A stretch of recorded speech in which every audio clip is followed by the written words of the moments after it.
কিছু মানুষ জীবনে আসে শুধু জীবন ভাঙার জন্য, ভালোবাসার জন্য না।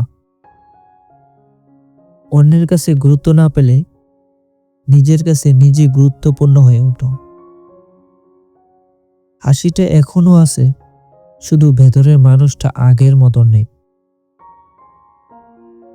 একাকিত্ব এখন অভ্যাস হয়ে গেছে, কারো প্রয়োজন অনুভব করি না।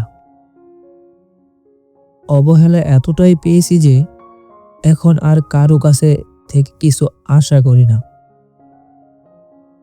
নিজেকে সামলাতে শিখে গেছি, কারণ কেউ আর পাশে থাকে না।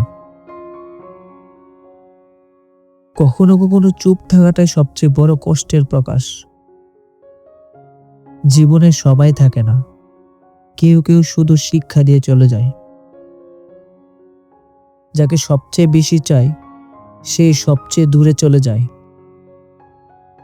ভালো থাকার অভিনয় করতে করতে একসময় সত্যি একা হয়ে যায়।